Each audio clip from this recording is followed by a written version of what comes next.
Enggak. Zaman itu dia lebih banyak melakukan pekerjaan fisik.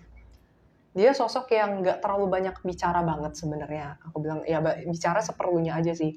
Tapi he always doing something gitu, kayak melakukannya dengan tindakan. Maksudnya kan ada orang yang energi emosinya lebih fluktuasi. Nah dia lebih flat lah.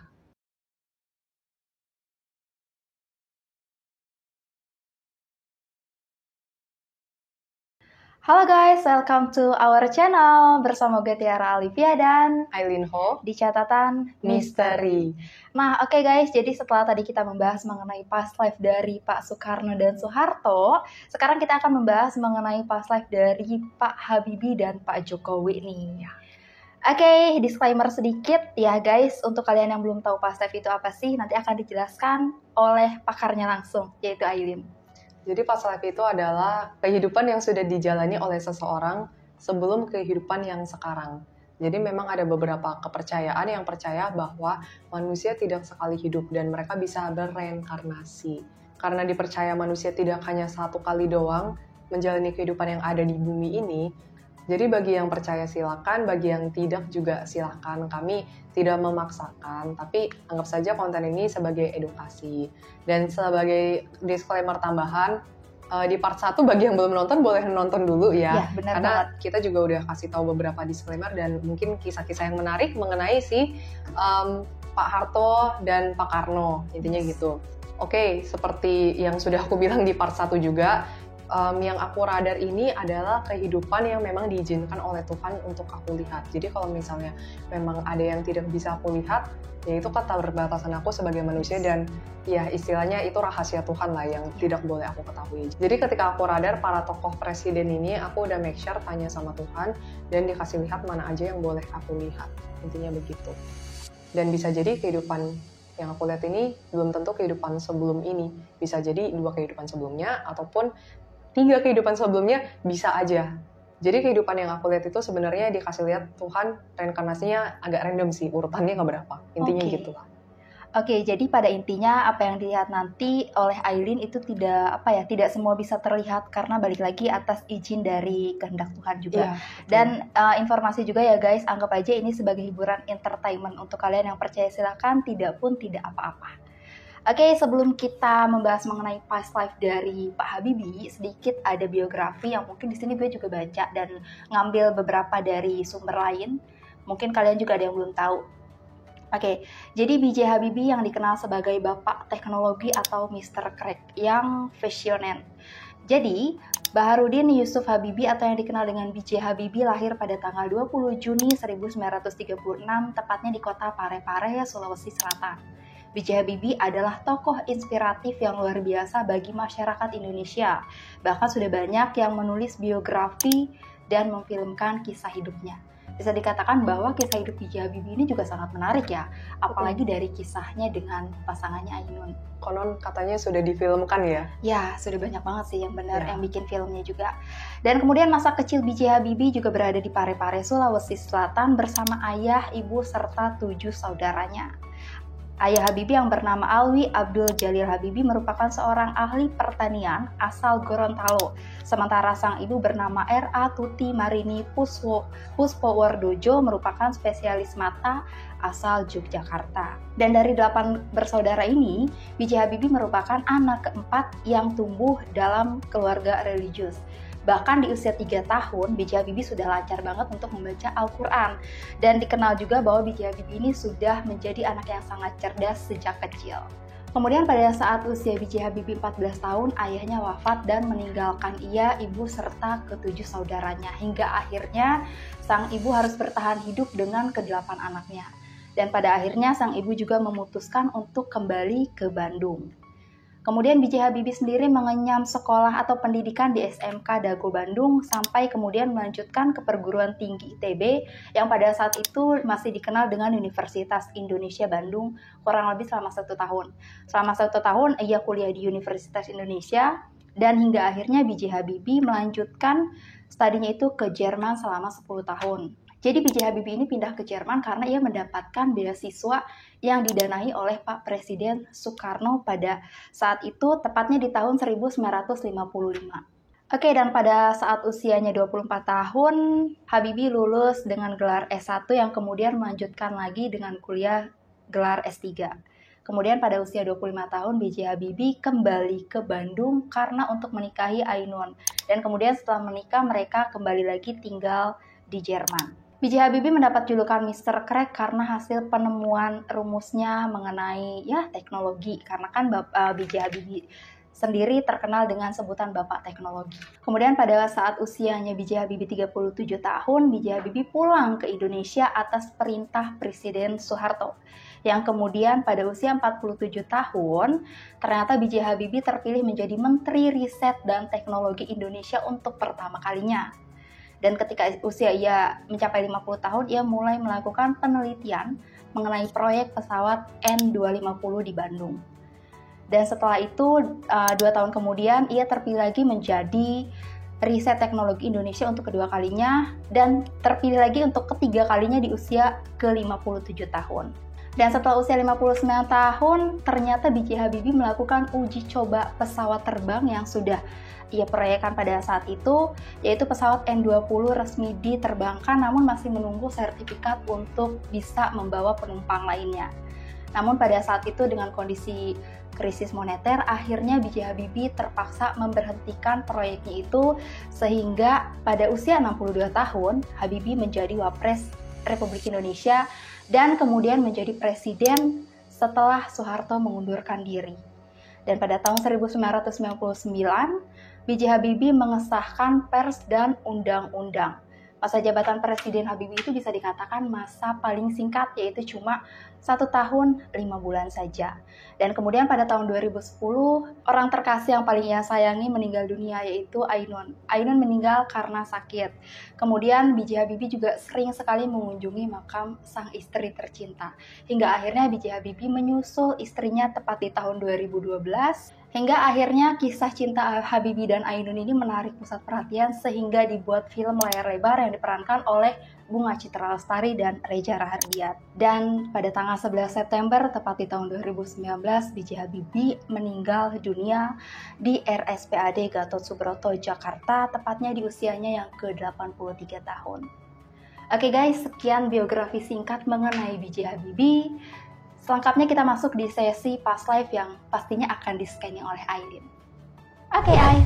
Oke, gitu 1 second. Aku butuh waktu juga untuk ngeradar, ya. Oke, guys, sambil kita nunggu Aileen ngeradar, jangan lupa di-subscribe channel ini, di-like, komen, pencet juga tombol loncengnya, oke? Dan nantikan konten kita yang lebih menarik lainnya, pasti. Dia hidup di Asia Tenggara kali ini. Okay. Jadi beda sama 2 presiden yang lain. Kalau yang si Pak Karno kan memang hidup menjadi sebagai orang Indonesia. Kalau si Pak Harto hidup menjadi orang bule kan. Yeah. Kalau ini orang Asia Tenggara, tapi aku nggak tahu negara mana. Mungkin kayak daerah Brunei ataupun Laos, daerah-daerah seperti itulah. Okay. Masih Asia Tenggara.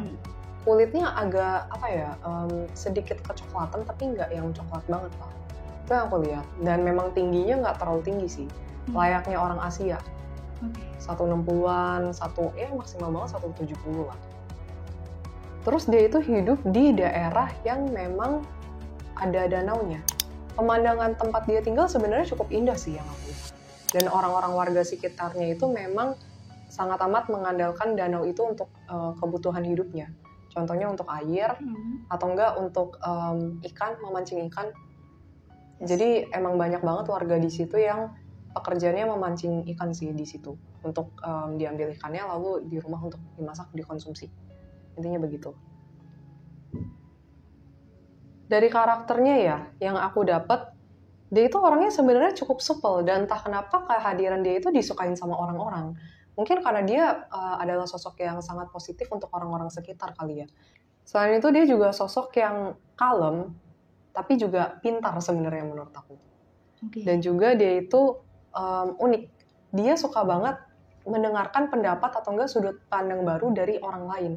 Jadi dia suka banget nih ngobrol sama orang, open conversation, ya berbicara apapun itu. Terus misalnya orang tersebut ada sudut pandang baru, tapi sudut pandangnya yang dalam artian positif ya atau enggak membangun, itu dia suka mendengarkan. dia itu sebenarnya menurut aku mungkin kategorinya ambivert ya, jadi nggak terlalu ekstrovert banget, tapi nggak yang terlalu introvert. Oke, bisa dikatakan dia menjadi seorang pendengar yang baik ya? Iya, bisa dibilang kayak begitu. Dan juga dia adalah sosok yang sangat amat sayang keluarga. Wah. Jadi ada momen ketika aku ngeliat pas dia masih usianya kecil, dia itu memang sangat amat dekat sama keluarganya sih.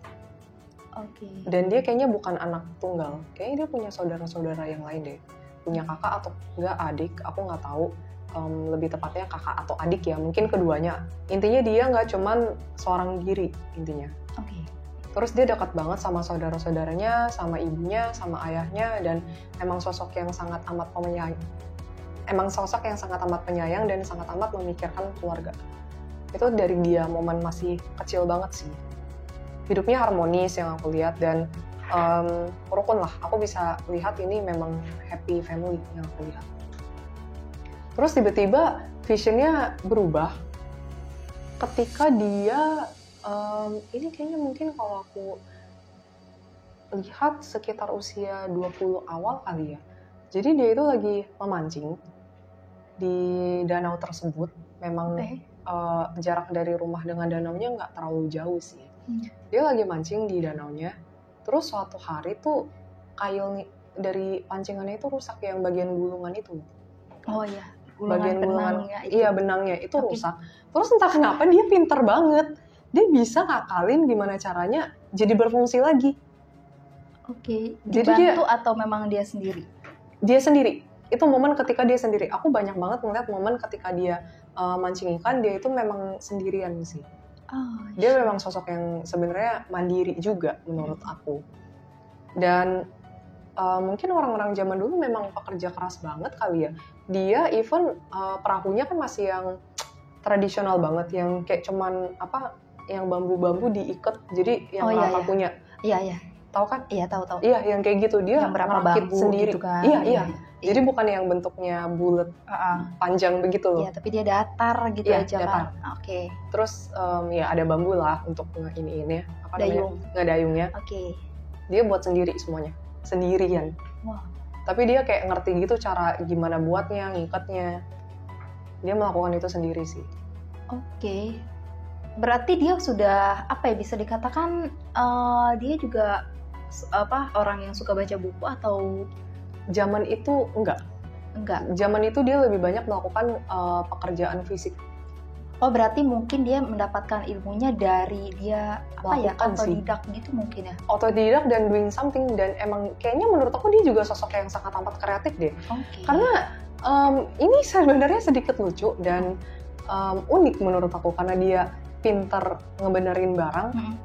Keluarganya dia tuh suka banget minta dia untuk membenarkan barang-barang yang ada di rumah. Apapun itulah intinya, kayak coba dong tolong bisa gak diakalin ini, dibenerin bisa gak? Dan dia bisa ngakalin ya gimana pun caranya.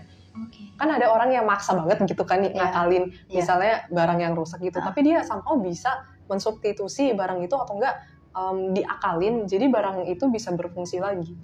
Oke. Menurut aku pinter sih. Yes. Dia sosok yang cukup unik, pinter. Jadi orang minta bantuan, dia sosok yang nggak terlalu banyak bicara banget sebenarnya. Aku bilang ya bicara seperlunya aja sih. Tapi he always doing something gitu loh, kayak melakukannya dengan tindakan. Oke, berarti kalau misalkan kita lihat karena dia banyak banget membantu ya, lebih tepatnya dia sering banget bantuin keluarganya ya. Apakah dia juga termasuk salah satu orang yang berpengaruh di situ? Mungkin karena melihat, wah ternyata dia bisa nih betulin ini, sehingga akhirnya masyarakat di situ kayak ya, dia berpengaruh untuk membantu masyarakat membetulkan segala macam gitu. Sebenarnya dia bukan sosok yang dominan atau enggak yang populer banget sih di situ. Cuman memang orang-orang ramah aja sama dia. Dan dia orang yang memang ringan tangan menurut aku. Selain dia suka bantuin keluarganya, dia juga suka bantuin orang. Jadi ada momen waktu itu ini vision. Bentar ya, coba aku dalamin dulu visionnya. Oke, jadi ada laki-laki yang datang ke dia, kayaknya tetangganya deh. Sebenarnya dibilang deket banget enggak, tapi ya sewajarnya tetangga aja sih. Yes. Minta bantuan, bisa gak tolongin aku ini?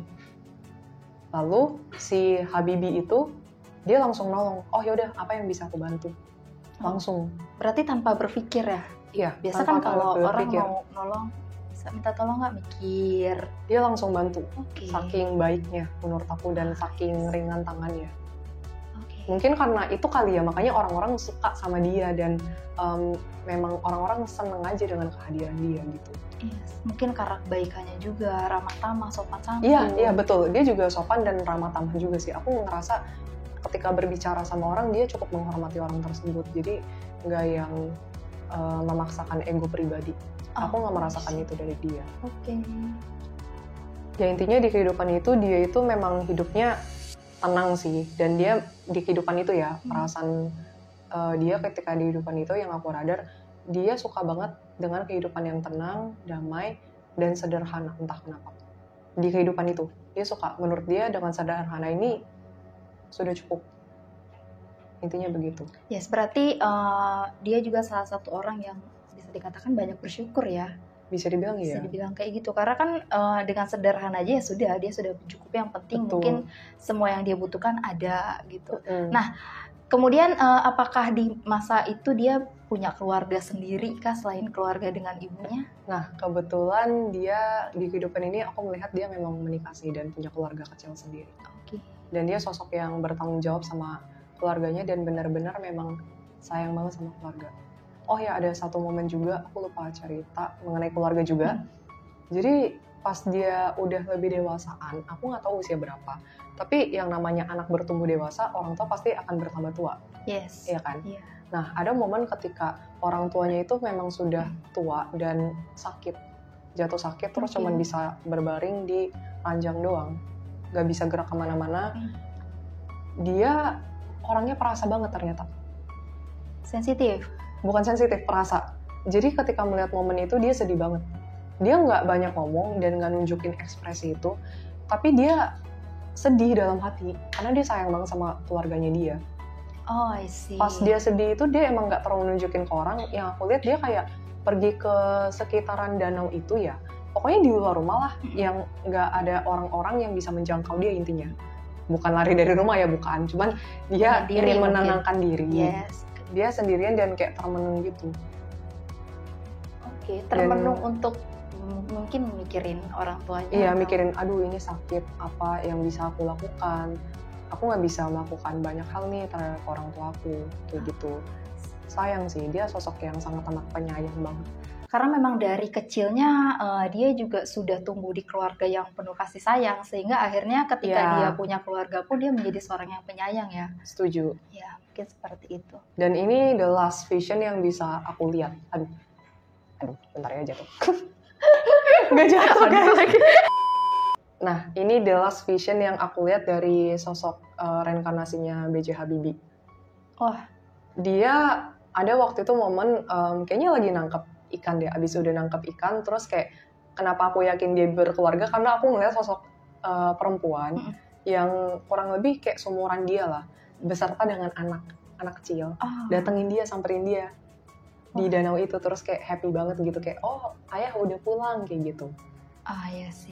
Kebayang sih dengan kayak yang anaknya nunggu di rumah, istrinya nunggu di rumah. Ketika dia pulang disambut dengan hangat betul. gitu kan. Wah, makanya aku ngelihat kayaknya dia memang berkeluarga dan dia sayang banget sih. Oke, tapi untuk dia, mohon maaf ya, kayak wafatnya itu kelihatan nggak? Dia wafat dalam kondisi apa gitu? Atau bagaimana? Oke, sayangnya guys, ini dilarang oleh Tuhan untuk melihat. Jadi aku pun juga, sorry to say, aku pun juga punya keterbatasan aku sendiri. Aku udah radar berkali-kali. Ya, itu tidak diizinkan untuk dilihat. Jadi aku hanya bisa melihat sepanjang hidup dia yang segitu doang. Oh, tapi sedikit intermezzo, itu kan yang nggak bisa aku lihat. Tapi tiba-tiba vision aku sedikit ke-distorted. Ke-distorted dan aku ngeliat reinkarnasi dia yang lain. Wah, jadi sekaligus aku ngeliat Habibie itu ada 2 reinkarnasi, sekaligus dari diri dia ya. Nah, reinkarnasi yang satu lagi ini aku juga nggak terlalu bisa korek banyak banget, tapi intinya dia pernah hidup menjadi bule juga, sama kayak Pak Harto. Iya, tapi beda karakter. Dia sama-sama suka baca buku intinya, sama-sama suka baca buku. Dan zaman itu zaman kapan ya? Belum ada lilin sih. dia suka banget baca buku, tapi kayaknya zaman itu belum ada lilin ya, karena aku ngelihatnya dia kayak agak gelap sih situasinya. Berarti di past life dia yang lainnya, berarti Ini dia... sebelumnya, iya. Oh ya, sebelumnya. Sebelum yang aku ngeliat dia hidup di daerah danau itu. Okay. Nah ini kehidupan yang reinkarnasi yang lebih lamanya lagi. Itu berarti dia menjadi seorang bule, otomatis tinggalnya di luar negeri. Iya. Untuk perawakannya sendiri? Dia kritis, tinggi, tapi aku nggak terlalu bisa ngeliat jelas karena itu situasinya kayaknya malam deh, dan dia lagi baca buku. Cuman itu doang sih yang bisa aku ngeliat. Dan dia memang rajin dan kritis banget orangnya. Saat ketika dia menjadi bule itu, dia kritisnya luar biasa sebenarnya. Berarti nggak bisa dikulik lagi nih pengaruhnya apa, karena kan bisa dikatakan dia seorang yang kritis nih, mana tahu ada pengaruh besar atau dia menjadi tokoh besar di situ. Sayangnya aku belum bisa lihat. Aku udah coba doa berkali-kali tapi di blok teman-teman. Mungkin memang sebatas itu doang yang bisa aku lihat mengenai sosok Habibie. Mungkin Tuhan merahasiakannya untuk demi kebaikan kita semua sih.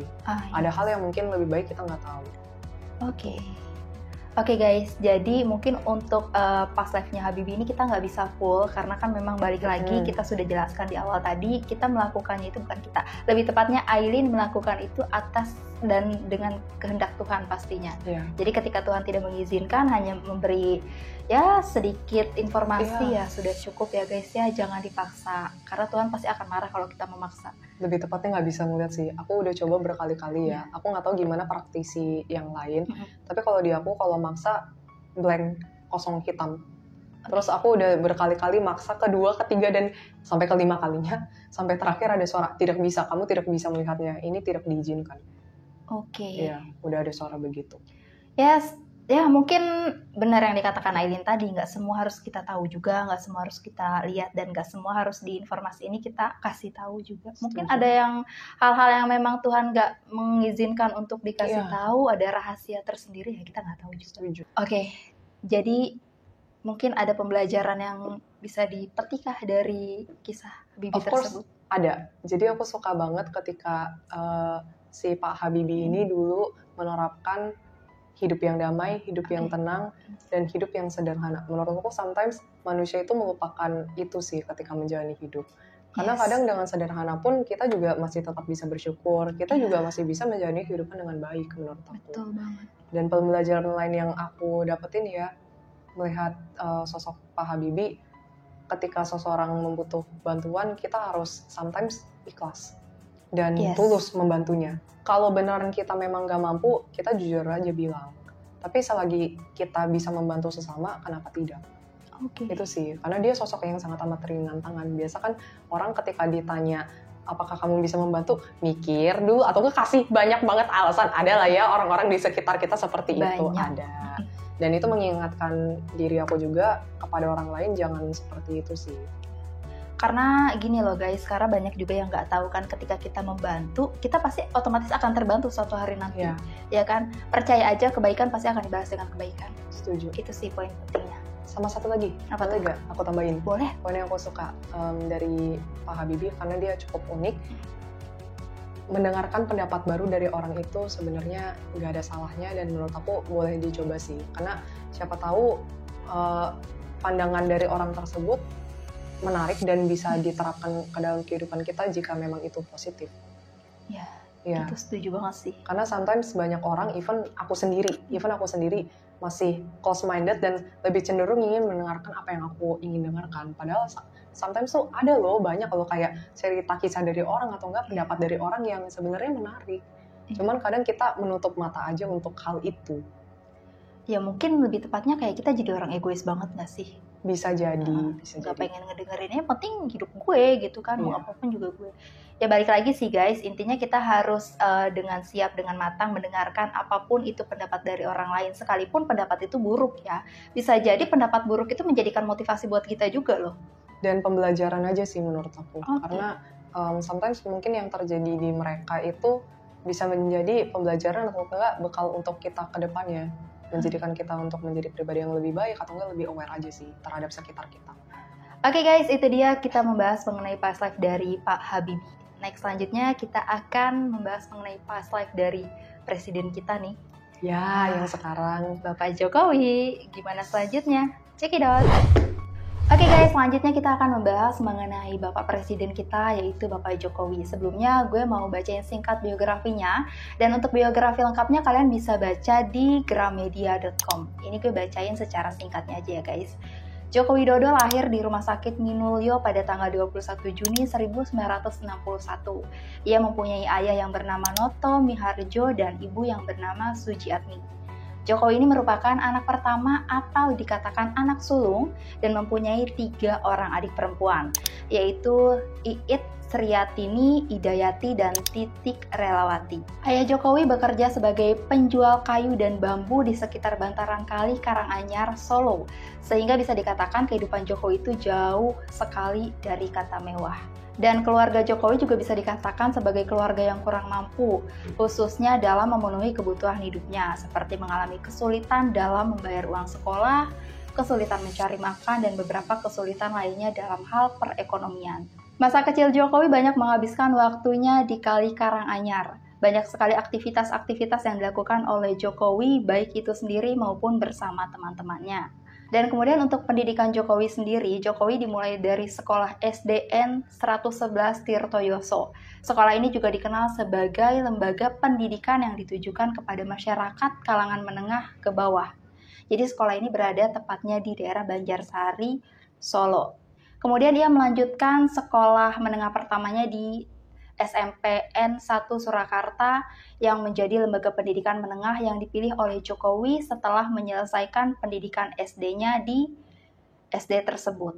Dan setelah lulus di SD dan juga SMP, Jokowi ingin melanjutkan SMA di salah satu SMA N1 Surakarta. Namun ternyata Jokowi tidak lulus nih masuk ke SMA tersebut, sehingga akhirnya Jokowi melanjutkan pendidikannya di Sekolah Menengah Atas Negeri 6 Surakarta.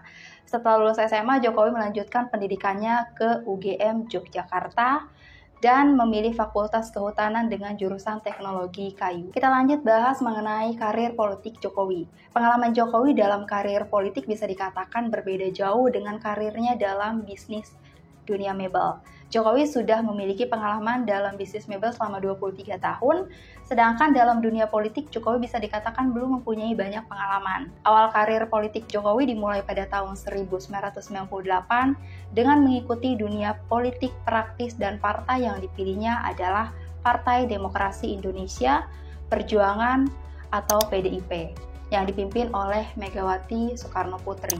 Partai ini yang kemudian menjadi kendaraan politik bagi Jokowi, di mana Jokowi mulai menjadi wali kota Solo hingga menjadi Presiden Republik Indonesia. Oke guys, itu adalah biografi singkat yang gue rangkum. Untuk informasi lebih lanjutnya, sekali lagi gue kasih tahu kalian bisa baca di gramedia.com. Dan sekali lagi gue ingetin ya guys, sambil nunggu Aidin scan, jangan lupa di subscribe, share, like, komen, dan jangan lupa pastikan kalian udah nonton part 1-nya. Karena part 1 juga itu seru banget membahas mengenai Soekarno dan Soeharto. Oke, aku udah coba scan mengenai kehidupan masa lalunya Jokowi. Oke. Ya, yang ini dikasih lihat sih, berbeda sama yang Pak Habibie. Sepertinya menarik juga nih. Ya, menurut aku menarik banget sih. Wah, Oke. Dia ternyata hidupnya juga di Asia Tenggara. Tapi beda daerah sama si Pak Habibie, dan kayaknya timeline-nya juga beda deh. Oke. Ya, aku nggak tahu dia hidup di tahun berapa ya exactly-nya, karena agak susah nge-trace-nya. Tapi exactly dia hidup di Asia Tenggara, kulitnya agak sawo mateng sedikit. Sebenarnya sedikit mirip perawakan dia yang sekarang sih kalau kulitnya ya. Kulitnya? Iya, kulitnya. Okay. Jadi mungkin daerah-daerah ya Asia Tenggara lah, mungkin Kamboja dan lain sebagainya. Dan yang unik dari tempat tinggalnya dia, yang ini desa lagi nih tempat tinggalnya. Kebanyakan di desa ya? Iya, nggak tahu kenapa desa ya kali ini ya presidennya. Aduh. Iya. Ya, tapi itulah yang aku lihat. Oke. Dia tinggal di desa, tapi pemandangannya cantik banget sih. Beneran cantik. Dia pekerjaan utama di desa tersebut adalah menjadi petani. Jadi ada sawah. I see. Tapi daerahnya sebenarnya cukup adem sih. Aku nggak bisa bilang daerahnya bener-bener panas banget ya. Nggak dingin, tapi adem suasananya. Mungkin desa yang dekat dengan pegunungan nggak? Mungkin kali ya, Iya. yang dekat pegunungan gitu. Yang banyak apa sih, tanaman-tanaman atau perkebunan, itu juga kan Sawah sih yang aku lihat, dan sawahnya memang sudah tertata rapih banget. Dan penduduk situ memang mengandalkan mata pencahariannya menjadi petani sih, kebanyakan, mostly. Yes. Jadi dia dari kecil itu memang udah nggak asing dengan yang namanya padi dan cara bercocok tanam. Padi itu dia udah kenal banget dari kecil karena sudah diajarkan oleh orang tuanya sih. Padi dan teman-temannya sudah berkenalan. Benar. Oke, aku sedikit kasih tahu karakternya dia ketika aku radar dia ya. Dia itu sosoknya sebenarnya agak lemah lembut sih, dan cenderung pendiam, jadi agak introvert juga. Nah, dia itu tipikal orang yang cukup teliti dan fokus sama yang dia kerjakan intinya. Orangnya juga sabar banget.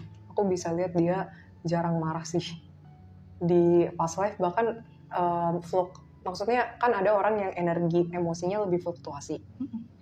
Nah, dia lebih flat lah, lebih tenang orangnya. Berarti memendam juga nggak ketika dia kesal sama orang gitu, jadi dia lebih milih untuk dipendam aja deh. Nah, nanti itu ada ceritanya nih. Itu baik. Cukup menarik tapi di belakang, karena itu ketika dia sudah lebih dewasa dan menjadi sosok ayah. Spill dikit lah, dia menjadi sosok ayah intinya, jadi berkeluarga juga. Baiklah, lanjut. Aku sempat ngelihat dia pas kecil itu suka banget bantuin ibunya melakukan beberapa pekerjaan. Jadi kayak pekerjaan hal-hal kerajinan tangan gitu dia cukup ahli loh sebenarnya. Iya. Mungkinkah dia membuat anyaman-anyaman atau lebih ke kerajinan tangan, kayak contohnya aku ngeliat kalung. Mute-mute gitu. Iya, yang kecil-kecil itu kan butuh kesabaran, dan biasanya kan anak cowok itu kan nggak terlalu bisa sabar melakukan kegiatan itu kan. Iya, karena kan licin, dari benangnya pun licin kan. Iya, betul. Tapi dia bisa dengan sabar pas kecil sih, kayak dia usia 8 tahun apa 9 tahun gitu, dia duduk di sebelah ibunya lagi nganyem atau enggak kayak ingin padi sih. Aku nggak tahu, pokoknya mungkin pilih padi atau lagi ya pokoknya melakukan sesuatu dengan padi lah itu. Iya, oke. Dia duduk di sebelahnya, terus itu kayak daerahnya cukup terbuka sih, terbuka kayak duduk di kayak di ini nggak sih, kayak gazebo sawah gitu nggak sih? Iya, mirip. Nah, kayak gitu. Tapi gazebonya itu lebih di desanya, bukan di sawahnya yang aku lihat. Bukan pas di sawahnya. Yang aku lihat itu pas memang di dekat daerah perumahannya dia sih. Emang daerah itu suka dijadikan tempat ibu-ibu untuk ngumpul bersama dengan anak-anaknya. Jadi sampai sekarang juga ada kok itu. Ada gazebo kayak gitu. Iya, kayak gitu. Tapi ini bukan di Indonesia sih, di luar negeri suka ngajak anak kecil, terus yang anak cewek mungkin diajarin nyulam lah. Ya, pokoknya kegiatan-kegiatan itu. Aku nggak ngeliat dia menyulam sih, tapi dia melakukan kayak kerajinan tangan gitu cukup bisa sih. Telaten. Pas ibunya lagi melakukan pekerjaannya, dia duduk di sebelah ibunya kayak melakukan, ya itu buat kalung atau enggak buat kerajinan tangan lainnya. Itu yang kemudian nanti akan dijual atau memang dia bikin untuk sendiri? Itu sebenarnya pertanyaannya nggak aku sangka, tapi aku udah coba radar barusan. Ada sebagian yang memang dijual sama dia. Jadi sebenarnya itu mata pencaharian sampingan dari keluarganya sih. Pekerjaan utamanya bukan menjual kalung-kalung atau enggak gelang-gelang kayak begitu sih, lebih ke arah ya udahlah ini cuan kecil-kecilan lah untuk keluarganya. Buat tambah-tambahan lah ya. Iya, buat tambahan, dan memang pas dulu mampu melakukannya walaupun dia masih usia 8 tahun, 9 tahun. Terus yang unik adalah ada satu budayanya. Apa tuh? Memberikan kalung itu kepada sesama tetangganya gitu loh. Jadi kayak tanda pemberian gitu. Itu kayaknya budaya juga deh. Jadi memberikan sesuatu yang menarik atau nggak kecil antar anak kecil gitu loh. Di barter kado nggak sih kalau? Sejenis barter tapi lebih ke arah kayak menghormati gitu. Berarti hanya Jokowinya aja Jokowi, maksudnya hanya past life-nya aja yang memberikan, atau memang kayak kita nih, misalkan aku kasih kalung ke kamu, kamu kasih apa lagi ke aku gitu? Bisa kayak gitu, tapi di momen yang aku lihat memang dia yang lebih banyak memberikan kalung itu kepada orang-orang. Jadi ada beberapa orang dikasih secara gratis nih, nggak yang dipromosiin, mau nggak kamu beli kayak gitu, enggak. Tapi bisa jadi ketika kita ngasih itu kan, wah bagus nih, promosiin dong. Oh, bisa jadi, ya kan? Tapi yang aku lihat memang lebih ke arah yang seumuran dia sih, sepantaran dia yang dia kasih. Itu kayaknya ada sedikit hubungan dengan tradisi budaya di desanya dia. Intinya gitulah. Terus ketika aku radar mengenai pasifnya dia, aku bisa ngeliat dia itu orang yang cukup taat peraturan dan cukup taat dengan budaya yang ada. Jadi misalnya peraturannya ada apa-apa aja, Mhm. nggak boleh melakukan ini, nggak boleh melakukan itu, atau enggak ada adatnya mungkin tanggal 1 harus melakukan ini atau apa. Dia Iya. melakukannya dengan baik semua sih. Itu di usianya yang masih 8-9 tahun ya? Dari kecil sampai dewasa, dia bukan Oke. tipikal orang yang rebel. Oke. Jadi dia menaati dan menghormatinya dengan baik. Mungkin karena ajaran dan didikan orang tuanya bisa. Bisa jadi, bisa jadi. Ini ganti vision lagi nih. Jadi kan sebelumnya aku ngeliat vision pas dia kecil. Nah ini pas tiba-tiba dia udah dewasa aja. Dia bekerja menjadi petani sih, aku lihat. Jadi mungkin menggantikan orang tuanya. Menekuni juga kali yang dia waktu kecil juga petani nggak sih? Pas kecil kadang suka ikut ayahnya ke ladang, tapi bukan yang benar-benar menjalani pekerjaan itu banget. Mungkin hanya memperhatikan ayahnya Iya. kali ya. Sampai akhirnya ketika dia dewasa, dia baru terjun di dunia pertanian itu. Betul. Paling satu momen kayak dia kadang suka ngebantuin ayahnya bawain hasil panennya sih. Oke. Itu ada. Iya. Itu ada, tapi bukan yang terjun langsung untuk mengolah padinya. Nah, pas udah agak dewasaan, ini dia udah mapan sih aku lihat usianya. Dia yang mengolah padinya, jadi ada tanah luas banget, disuruh olah akhirnya. Dia yang bertanggung jawab atas tanah itu. Nah, saat itu juga, dia kan udah mapan. Dan aku melihat memang dia berkeluarga, dan dia dekat banget sama sosok anaknya. Anaknya salah satunya laki-laki sih. Aku nggak tahu dia punya beberapa anak, tapi yang benar-benar jelas di vision satu anak laki-laki. Satu anak laki-laki, dan dia benar-benar sosok ayah yang baik sih aku bisa bilang. Karena dia sayang banget sama anaknya, dan selalu mengajarkan anaknya mengenai kebaikan. Contohnya, nak, kamu jangan jadi orang jahat ya. Kalaupun ada orang yang jahat, ya udah kamu maafin aja. Banyak banget, jadi aku pas ngeradar pas live-nya dia, aku cukup tersentuh dengan sosok dia sih, karena dia benar-benar sosok ayah yang penyayang, yang baik, dan selalu mengajarkan nilai-nilai kebaikan. Dan dia nggak ngomong doang, maksudnya nilai kebaikan itu kan kadang kan ada orang yang kayak cuman ya udah ngomong doang, tapi prakteknya nol. Nah ini dia nggak, dia beneran mempraktekkan apa yang dia pegang prinsipnya. Jadi banyak banget hal-hal yang menurut aku ini arahnya lebih ke spirituality, yang dia pegang dan benar-benar dia praktekkan. Dia banyak banget ngajarin anaknya, kamu ketika sudah dewasa, sudah saatnya kamu mandiri. Papa mama bukan papa mama sih bahasanya, mungkin ayah ibu kali ya. Ayah ibu udah nggak bisa membantu kamu harus bisa mandiri ya. Jadilah anak yang kuat, yang mandiri. Jadi menerapkan hal-hal yang positif kepada anaknya. Dan dia selalu ngajarin anaknya dengan sangat amat sabar. Sabar banget ya yang punya kayak gitu. Iya, jarang banget.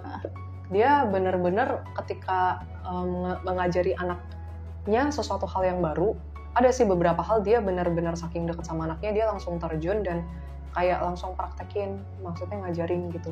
Nah ini gini loh caranya. Mengenai hal-hal yang dibutuhkan dalam hidup atau enggak yang dalam rumah tangga lah intinya. Diajarkan anaknya, iya dengerin, maksudnya anaknya juga tipikal anak yang lembut juga sih dan kalem, walaupun laki-laki ya.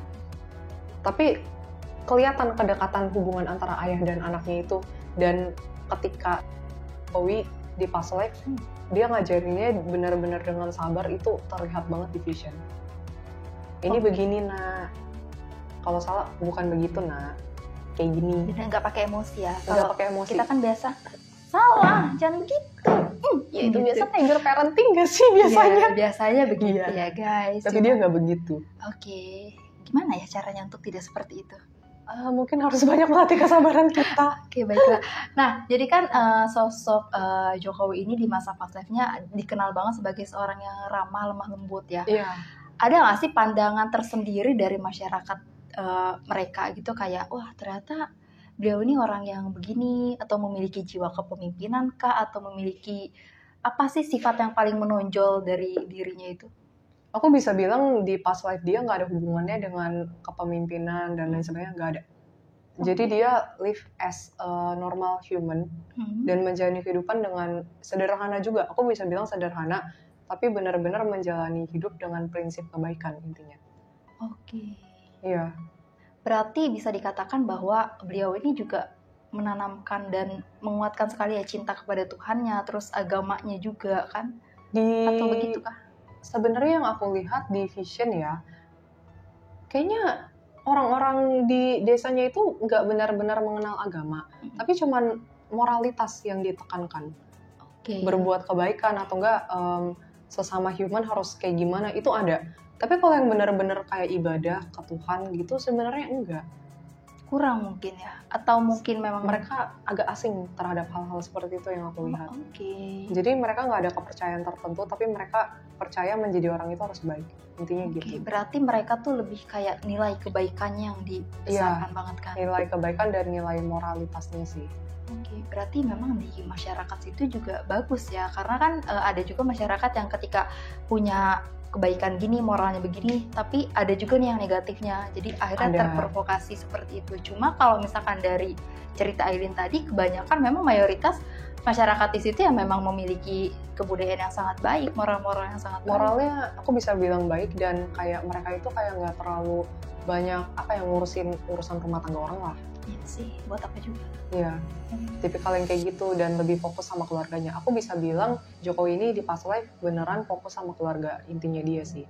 Dia sayang banget, dia juga merawat anaknya dan istrinya dengan sangat amat baik.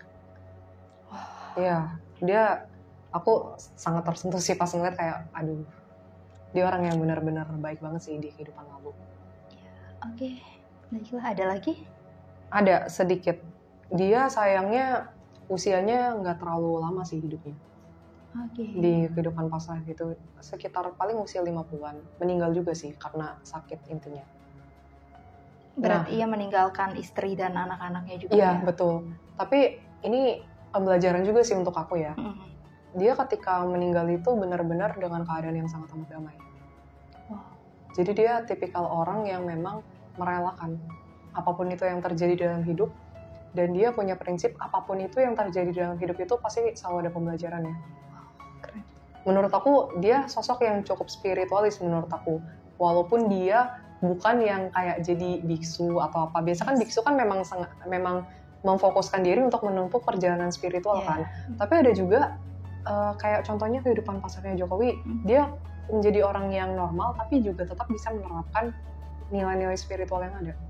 Oke. Dia sampai akhir aja ya sudah berani melepaskan, merelakan hal-hal yang ada dan ya sudah saatnya berpulang. Jatuhnya kayak ikhlas nggak sih? Ikhlas. Ikhlas kan. Dan nggak ada keterikatan dengan dunia. Itu sih yang aku rasain. Iya, berarti bisa dikatakan bahwa semasa beliau hidup di Past Life dulu dia kayak orang yang benar ikhlas aja gitu, ngikutin alur ceritanya mau kemana, mau gimana. Benar. Gitu ya. Dan dia tipikal orang yang cepat move on sih dan pemaaf. Kenapa? Sebenarnya banyak lah, pasti maksudnya hidup manusia sedamai-damainya pasti akan ada masalah dong. Ya, pasti. Dalam hidup dia sebenarnya ada beberapa masalah yang terjadi dalam hidup dia, tapi masalahnya memang wajar. Mungkin kadang ada orang yang nggak fair sama dia. Pasti ada hal-hal seperti itu akan pernah terjadi dan umum lah. Di kita pun juga ada yang terjadi kan. Tapi dia selalu ngomong ke diri dia sendiri sama ke anak dia, udah maafin aja, nggak apa-apa. Ini sebagai pembelajaran untuk kita aja. Oke. Dan dia benar-benar nggak ada sekalipun nginget-nginget kejadian yang pahit itu lagi. Wow. Makanya aku bisa bilang dia sosok yang cukup pemaaf. Makanya ketika dia sudah menutup usia, dia benar-benar ya sudah relakan semuanya aja. Nggak ada hal satupun yang benar-benar yang terikat di hati dia. Susah ya. Iya. Kalau menurut kita sih ya pasti akan susah karena mungkin nggak terbiasa juga ngelakuinnya. Ya, ternyata sehebat itu ya Past Life-nya. Aku salut sih. Oke, ada lagi kah pembelajaran atau pesan dan lain-lainnya dari Jokowi? Sebenarnya yang aku lihat cuman demikian doang yang tadi sudah aku sampaikan kepada teman-teman. Tapi memang untuk diri aku sendiri ya melihat Past Life-nya Jokowi mengingatkan aku untuk menjadi orang yang tua yang baik di kemudian hari dan menjadi sosok yang lebih sabar dan lebih pasrah lagi. Kadang merelakan itu sulit sih. Cuman ada baiknya kita merelakan untuk terus move on dan maju ke depannya. Itu sih yang aku rasakan. Melupakan juga sulit ya. Ya, betul. Kadang kita bisa memaafkan tapi sulit melupakan. Apalagi melupakan mantan. Kan begitu kan katanya. Oke guys, jadi Aileen belum move on. Enggak juga sih, aku gak pernah punya mantan juga sih. Oke, baiklah. Hati-hati ya mantannya nonton. Oke guys, setelah kita tadi mengetahui beberapa past life dari para tokoh-tokoh presiden kita nih, banyak banget pembelajaran yang sebenarnya ini tuh bisa banget kita petik kan. Ya salah satunya kita tetap harus menjadi orang baik, terus jangan lupa juga selalu bersyukur apapun dan bagaimanapun kondisi kita. Dan yang paling utama nih, ini adalah ilmu yang memang sangat sulit sekali untuk dilakukan, yaitu ilmu ikhlas. Dimana kita ya udah kayak merelakan aja sih apa yang terjadi, kayak udah deh pasrahin aja sama Tuhan. Tuhan mau ngasih garis takdir kita mau gimana, pasrah, ikhlas, dan percaya aja pasti Tuhan nggak akan membawa kita ke hal-hal yang nggak baik kok. Setuju. Dan satu lagi pesan terakhir, jangan bosan untuk terus menjadi orang baik. Oke guys, itu dia adalah tokoh-tokoh presiden yang sudah kita lihat dari past life-nya. So ini tuh menarik banget buat kalian ditonton sampai tuntas, jangan di skip biar kalian tahu alur ceritanya gimana. Oke, bagi teman-teman yang tertarik dengan kisah past life tokoh-tokohnya yang lain, bisa tolong tulis di kolom komentar dan request siapa tokoh yang ingin kalian bacakan past life-nya. Siapa tahu ada kisah yang menarik juga yang bisa kita ceritakan ya. Iya, pastinya. So sekian dari kami Catatan Misteri. Jangan lupa di subscribe, share, like, komen. Tombol loncengnya jangan lupa diklik juga ya guys. Bye-bye, see you next time.